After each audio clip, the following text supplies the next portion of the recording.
Bienvenidos, esto es Ponga en Juego, el podcast de Sergio Levinsky.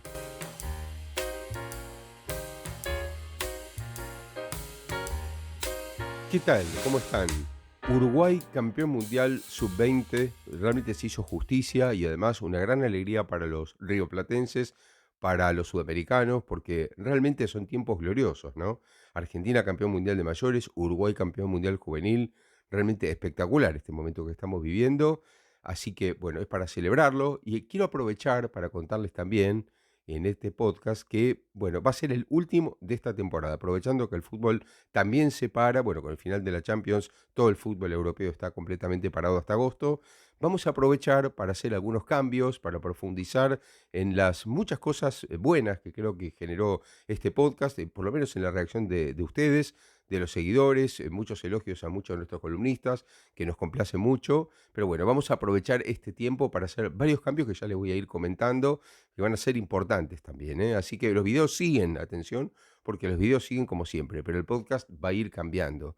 Así que, bueno, tengan un poco de paciencia que ya vendrán una forma renovada de los podcasts, ¿eh? Así que bueno, como les decía, Uruguay, campeón del mundo, hay muchísimo para hablar, vamos a hablar mucho de esto. También vamos a hablar un poco de la Champions, de la final de la Champions en la que estuve, en Estambul, con el título por fin del Manchester City y después de tanto tiempo otra copa más para Guardiola. Pero quiero decirles también que estén atentos porque va a haber en estos próximos días un video especial sobre la Champions League, sobre la final, así que nos vamos a extender más sobre el Mundial Sub-20 ganado por Uruguay y con eso vamos a ir entonces a la columna de Hernán O'Donnell. La columna de Hernán O'Donnell. El Campeonato Mundial Sub-20 de la FIFA Argentina 2023 ha finalizado. Hemos tenido una jornada a pleno sol realmente espectacular en la ciudad de La Plata, con un gran campeón que fue Uruguay, indudablemente el mejor equipo del torneo. Ya lo había sido el mejor equipo del torneo sudamericano, el clasificatorio para este mundial. Nosotros sosteníamos que Uruguay había hecho el mejor planteo y el mejor resumen futbolístico en ese torneo, más allá de que lo había ganado Brasil, pero nos había dejado una impresión realmente muy destacada, con un equipo que tuvo algunos jugadores como Álvaro Rodríguez que no pudieron ir a la Copa del Mundo y que mostraron un alto nivel. Lo cierto es que le ganó a Italia con una actuación convincente, un Uruguay que fue muy superior en el primer tiempo, tuvo varias situaciones de gol, la de Anderson Duarte quizás haya sido la más clara, pero por supuesto que tanto Fabricio Díaz como Franco González tuvieron también oportunidades y Luciano Rodríguez, en una Italia que solamente Baldanzi apareció con algunas pinceladas. Pafundi tuvo un tiro que rechazó Boselli en la única aproximación en el primer tiempo, y tampoco en el segundo tuvo el equipo europeo muchas posibilidades como para soñar con el empate y poder también ilusionarse con el campeonato. Fue mucho mejor Uruguay a lo largo de los 90 minutos, ganó sobre el final con el gol de Luciano Rodríguez, pero justificó claramente el título y por supuesto también la victoria en el partido final. La tarde nos trajo además un hecho histórico, seguramente Sergio lo va a ampliar y va a desarrollar aún más lo que tiene que ver con la victoria de Israel, porque más allá de la victoria, del triunfo contundente frente a Corea del Sur por 3-1, y digo contundente porque el resultado así lo indica y porque además tuvo una actuación colectiva muy buena y también actuaciones individuales para destacar. En un equipo que ya había mostrado algunas figuras importantes, terminó siendo muy aplaudido en la tarde de La Plata porque fue la grata revelación de la Copa del Mundo. Para nosotros y para mucha gente también, ha sido quizás la mejor actuación de un seleccionado israelí en la historia del fútbol. Más allá de algunas participaciones en la Copa del Mundo de México 70, en la Copa de Mayores, en este torneo el equipo fue realmente uno de los más llamativos, uno de los más importantes de punta a punta, desde el debut frente a Colombia hasta este partido ante Corea del Sur por el tercer puesto. Por eso nos vamos realmente satisfechos, porque el fútbol siempre se renueva, siempre aparecen seleccionados, siempre aparecen equipos, siempre surgen jugadores y cada día nos da una sorpresa nueva. Bueno, tal como dijo Hernán, Uruguay ganó muy bien, con muchísima justicia. Pocas veces una final tan clara, ¿no? El Mundial Sub-20, como en esta ocasión, porque en Argentina, porque el dominio fue abrumador. De hecho, Habría que decir primero que todo que Uruguay ya había merecido ganar el Sudamericano a principios de año y ustedes se acordarán, o muchos de los seguidores se acordarán, que faltaban pocos minutos para terminar el último partido con Brasil. Uruguay aguantaba, con el empate era campeón Uruguay y Brasil le marcó ese gol que dejó a los jóvenes uruguayos ahí con la sensación de que podían haber ganado, ¿no? Arañando el título. Y después, bueno, meses más tarde consiguen con toda justicia un título mundial muy importante, porque Uruguay nunca había alcanzado este título en esta categoría, aunque varias veces la había peleado. Por ejemplo, en el 97 Uruguay se estrelló contra una generación espectacular de la Argentina, la generación de los Riquelme, Aimar, Cambiaso, e inclusive Scaloni estaba en ese equipo argentino. Bueno, pero bueno, ni comparar, ¿no? El nivel de Scaloni con los otros. Pero bueno, sí que había grandes jugadores en el equipo argentino, Walter Samuel. Bueno, Uruguay perdió esa final contra Argentina en Malasia 97. Después, anteriormente, también hay que decir que en el 79, otro equipo uruguayo, también postergado por un equipo argentino en Japón, con Maradona y Ramón Díaz, pero siempre estuvo ahí varias veces. Y en 2013, todavía más cerca en Turquía, porque perdió la final por penales contra Francia, que varios jugadores franceses, no es que después fueron campeones del mundo, porque había pocos que fueron campeones del mundo en sí, pero especialmente Pogba, pero sí que había jugadores de mucho nivel en ese equipo, ¿no? Así que bueno, jugadores que todos, después estoy viendo acá algunos, por ejemplo, Areola, Soumá, Digne, Sarr, bueno, son jugadores que llegaron bastante lejos.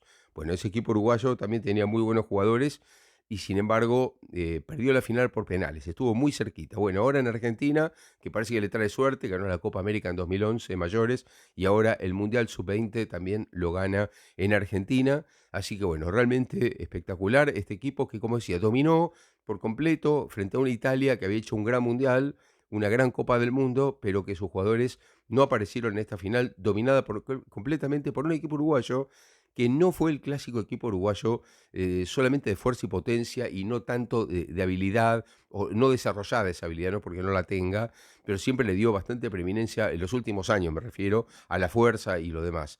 En este caso no, en este caso un técnico como Marcelo Broli, que me cuenta el colega y amigo Pablo Caslián, que es un entrenador muy joven, que hace solamente 3 años comenzaba su carrera de entrenador. Qué bárbaro, ¿no? De Marcelo Broli. En 3 años todo lo que hizo, porque empezó en un equipo llamado Villa Teresa, rápidamente fue captado por Peñarol de Montevideo para dirigir el Sub-20, ganó la Copa Libertadores Sub-20 con Peñarol, fue a parar al Sub-20 uruguayo y termina ganando entonces ahora, después de ser subcampeón apenas, porque casi gana el Sudamericano Sub-20, ahora gana el Mundial Sub-20. O sea que en 3 años hizo todo eso Marcelo Broli, que parece que llega mucho a los jugadores, que le gusta sacar a los equipos adelante, no solamente ganar, sino sacar a esos equipos adelante, y se vio en este caso del equipo uruguayo, que además mostró algunas figuras realmente muy interesantes, muy, muy interesantes. Por ejemplo, el caso de Luciano Rodríguez, autor del gol, el jugador de Liverpool, pero además, bueno, un jugador que tiene muchísimo futuro, tiene muchísimas posibilidades. Estamos hablando de una defensa con Facundo González del Valencia y de Boselli realmente muy firmes, un lateral como Maturro con una fuerza, una potencia realmente impresionantes, que muchas veces se va al ataque y se va casi hasta por el medio, si se puede, al ataque, con un Fabricio Díaz que hace rato que ya estaba en la mira del Barcelona y que yo creo que después de haber ganado este Mundial Sub-20 muy probablemente emigre. Lo que pasa es que Fabricio también pertenece a Liverpool y por lo que parece los dirigentes de Liverpool van a pedir mucho dinero por él, pero bueno, yo creo que el Barcelona hasta una cantidad va a pagar o algún arreglo va a hacer o comprará un porcentaje del pase en un principio, pero bueno, todo indica que Fabricio Díaz podría llegar a ir al Barcelona. Jonathan de los Santos, otro jugador realmente interesantísimo, Duarte, otro jugador muy interesante, en fin, estamos hablando de una enorme cantidad de jugadores, Cepillo González, bueno, muy buenos jugadores, todos con muchísimo futuro, pero lo más importante es lo compacto del equipo uruguayo, que termina, como les decía, ganando la final a Italia 1-0, con un gol faltando muy pocos minutos, en un partido que mereció ganar por mucho más, largamente dominador. Se jugó mucho en campos de Italia, teniendo mucho más la pelota Uruguay, que hizo un gran mundial, además, en el desarrollo de todo el torneo, porque Uruguay solo recibió goles en un partido, que es el que perdió en la fase de grupos contra Inglaterra. Es decir, de todos los partidos que jugó, solamente recibió goles en uno. En el resto no recibió goles directamente y eso que tuvo algunos partidos realmente fuertes, ¿no? Algunos partidos realmente importantes. Bueno, Uruguay había vencido a Israel por la mínima en semifinales. Israel un rival duro que había dejado no solamente afuera a Brasil, sino que hay que decir también que Israel consigue un tercer puesto muy meritorio. Vamos a hablar ahora también de Israel. Así que, bueno, como también hay que hablar de Corea, ¿no? Bueno, realmente muy, muy importante. Y también de Italia, que es un equipo que, bueno, fue de mayor a menor, creo yo, porque en los últimos partidos no aparecieron tanto sus figuras, Pafundi, Casadei, yo creo que básicamente Casadei, que es el goleador del equipo, además jugador del Chelsea. Qué interesante esto que digo, porque resulta que el Chelsea con Todd Wesley, desde que está el multimillonario norteamericano y le compró el club a Roman Abramovich, se gastó una fortuna en jugadores. Y resulta que hasta ahora el Chelsea no le resultó nada. Hubo 2 mercados de pases con fortuna gastada y nada. Y tiene este chico Casadei, italiano, que está ahí en los juveniles, que no fue llevado a la primera prácticamente, y resulta que no lo puso. Ahora que asume Pochettino como entrenador del Chelsea para la temporada que viene, vamos a ver si Pochettino está interesado o no en colocar a Casadei. Pochettino se colocó a Kane en el equipo sacando a De Bayor, que era una estrella ya consagrada, ¿no? Así que, ¿por qué no pensar que Pochettino ahora tire de Casadei y le interese más dejarlo en primera división y luego de tantas contrataciones y de tanto gasto, a lo mejor con este mundial que hizo Casadei acá, abre un poco los ojos para que se tenga en cuenta. Después otro chico, Baldanzi del Empoli, realmente muy interesante también para tenerlo en cuenta, pero en la final, bueno, no ha aparecido tanto. En cambio, sí, el arquero Desplanches, sí, un arquero que sacó varias pelotas, inclusive un cabezazo espectacular realmente, pero claro, muy poco el resto de Italia que no pudo repetir esas actuaciones, especialmente al principio. Bueno, Italia debuta ganándole nada más y nada menos que a Brasil, ¿no? Pero realmente muy bien y estas figuras son para tener en cuenta, más allá del resultado final, de un fin de semana rarísimo y de una semana rara para el fútbol italiano. Algunos pueden ver el vaso medio lleno y otros medio vacío. Pero Italia metió 3 equipos en las finales europeas y perdieron las 3 finales. Y también Italia metió el sub-20 en la final del Mundial sub-20 y la perdió. Uno puede decir, bueno, perdieron 3 finales europeas y la final del Mundial sub-20. Otro podría decir, Italia metió 3 equipos en las 3 finales europeas y la selección sub-20 en la final del Mundial. Es decir, por eso le digo, cada uno lo ve, yo lo vería la mitad de vaso lleno. Yo creo que más allá de una derrota en una definición, no por nada el fútbol italiano, 2 veces fuera del Mundial de Mayores en los últimos tiempos, metió en las 3 Copas Europeas equipos propios en la final, perdiendo o no, no importa, importa, pero digo, están ahí, y en el Mundial Sub-20 metió a una selección en la final frente a Uruguay y la perdió en Sudamérica. O sea, bueno, pero está ahí, está en un nivel alto otra vez, está con posibilidades de pelear. Me parece que es bastante bueno esto que estamos diciendo. Después quiero hablar de Corea. Bueno, ¿por qué digo esto de Corea? Porque Corea perdió por el tercer puesto contra Israel 3-1, pero hizo un gran mundial también Corea. Y quiero decir también que Corea había llegado a la final del Mundial Sub-20 anterior, que fue 4 años antes, con otra generación. Pero llegó a la final y la perdió contra Ucrania en Polonia en 2019, Mundial en el que estuve. Bueno, ese equipo coreano ya estaba muy bien en el nivel. Ahora termina entre los 4 primeros otra vez. Ya casualidad no hay. Cuando esto pasa con otra generación y en 2 mundiales sub-20 seguidos, Corea está entre los 4 primeros, está hablando de una evolución evidente del fútbol coreano, con 2 jugadores como Lee y como Bae, realmente muy buenos a tener muy en cuenta por la técnica que tienen, depurada, realmente una técnica depurada, por momentos con excelentes jugadas. Así que atención con Corea. Y cierro hablando de Israel, ¿por qué?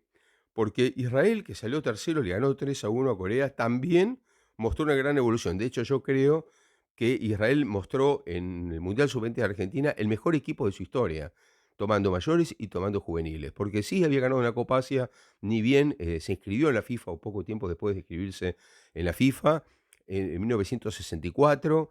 Sí había hecho algunos partidos puntuales realmente importantes, había llegado al Mundial de México 70, pero creo que lo que hizo en este Mundial Sub-20 supera absolutamente todo de un equipo que jugando en la UEFA, porque Israel juega en la UEFA por razones políticas, fue adquiriendo ese roce importante que da el hecho de jugar contra equipos fuertes de manera permanente, juveniles y mayores. Bueno, el equipo israelí que mostró algunas figuras que voy a leer porque son realmente apellidos nada fáciles, pero el caso de Binyamin, por ejemplo, me parece para destacar.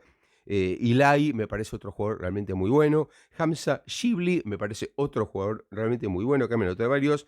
Y Anand Kalali me parece otro jugador realmente importante. Pero este equipo dirigido por Ofir Haim me parece que puede tener una gran evolución si después el técnico de mayores recurre a alguno de estos juveniles, que seguramente es lo que pasará, porque después de salir tercero en un Mundial Sub-20 es para que esos jugadores tengan una continuidad en el futuro, ¿no? Son chicos menores de 20 años, o sea que deberían ser convocados próximamente a mayor. No creo que en la mayor haya jugadores tan buenos como estos, o por lo menos hasta acá no se vio que fuera así.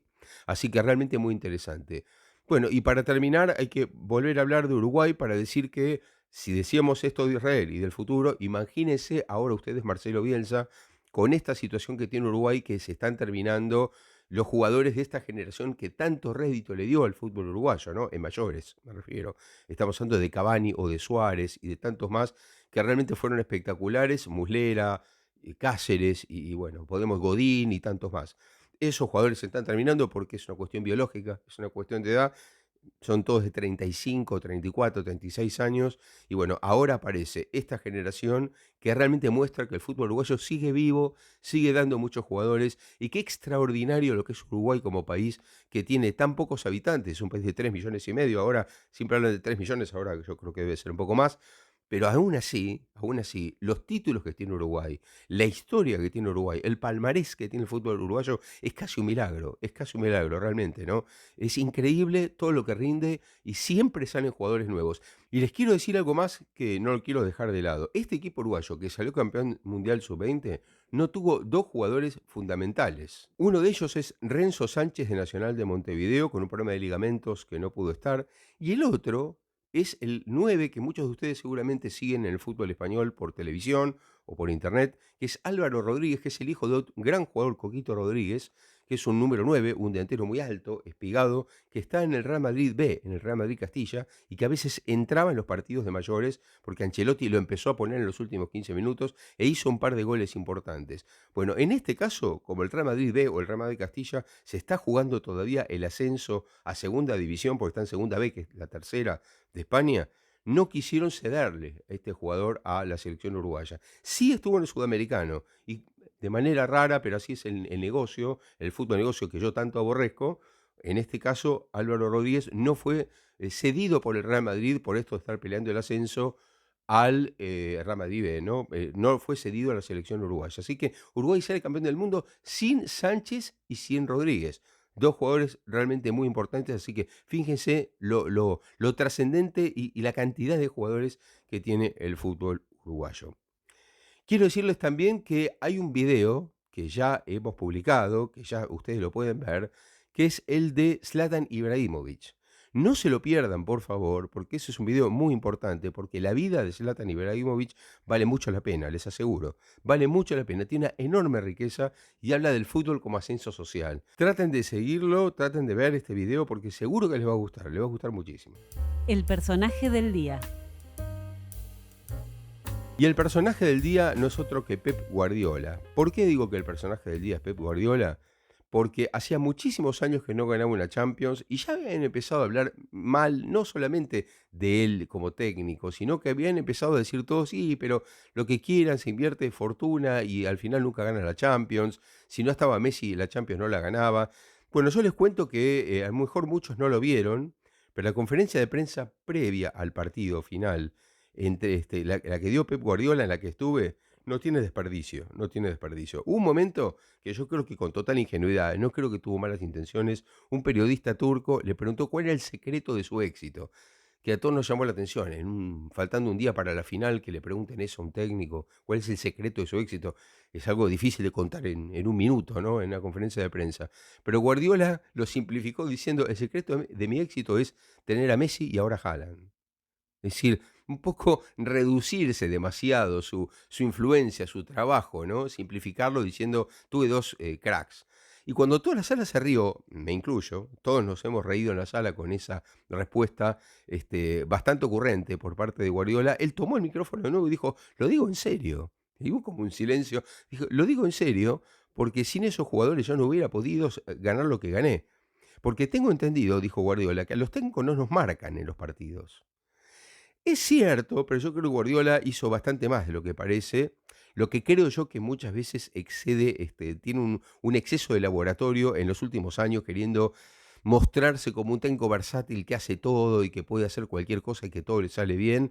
Y no es tan así el fútbol, no es tan así el fútbol. Por ejemplo, creo que sufrió demasiado contra el Inter, pero hay una virtud que sí quiero reconocerle. Cuando Guardiola, en esta conferencia de prensa, habló del partido del día siguiente contra el Inter, este partido que se jugó en Estambul, lo describió casi a la perfección, como si pudiera ver anticipadamente lo que iba a ocurrir. Porque él dijo, nada, nada de goleada, esto va a ser un partido muy difícil para el City, el Inter es un equipo que se mete atrás y lo comparó con un equipo de mitad de tabla para abajo de la Premier en el sentido de cómo se para tácticamente, pero dijo, la diferencia con la mayoría de los equipos de mitad de tabla para abajo de la Premier es que a nosotros se nos junta gente muy atrás, que nos quitan los espacios, pero atacan con un solo jugador y el Inter ataca con dos, lo cual se nos complica mucho porque combinan mucho por adentro, porque saben coordinar bien las jugadas, se encuentran bien los volantes con los delanteros y hay que cortar ese circuito, que es un circuito que aparece a lo mejor en segundos en un partido y que es realmente complicado. Bueno, es como si lo hubiera visto, porque eso fue lo que pasó. El City sufrió. No quiero extenderme, como les dije, mucho, porque voy a hablar de esto en un video aparte, pero creo que hay que hablar de Guardiola, de las 3 Champions que ganó, y algo muy importante también que dijo. Esta Champions la gané porque tuve suerte, pero también tuve mucha mala suerte contra el Tottenham en aquella Champions que me dejaron afuera de la final por un VAR sobre el final de todo, porque también estuve a borde de pasar y no pasé. Contra el Chelsea dominé el partido y lo perdí. Y ahora tuve la suerte que no tuve en esos partidos. Bueno, creo que está bien, es una manera de decir, siempre estoy ahí, a veces lo logro y a veces no lo logro, pero siempre estoy ahí. Yo creo que eso es cierto, muchas críticas que se pueden hacer, como por ejemplo el hecho de que se gastaron fortunas en jugadores, tienen el dinero, lo pueden hacer, pero también hay que hablar, y eso lo voy a hacer en el video, de la virtud del City como orden institucional en el club rico, porque no todos los clubes ricos tienen orden institucional, ¿eh? No lo tiene, por ejemplo, el PSG. Es decir, no todos lo tienen. El dinero no lo es todo en fútbol. En fútbol A más B más C no es igual que en otra cosa. 1 más 1 no es 2 siempre. Depende. Entonces, creo que hay bastante mérito en eso, de un Guardiola que sufrió horrores y se lo vio al final casi al borde del quiebre, ¿no? Por la situación que vivió en los últimos minutos del dominio del Inter. Pero como les digo, va a haber otro video de eso, así que espero que les haya gustado este podcast. Les pido como siempre que pongan me gusta acá abajo, que lo compartan y no olviden de suscribirse. Chao, hasta la próxima.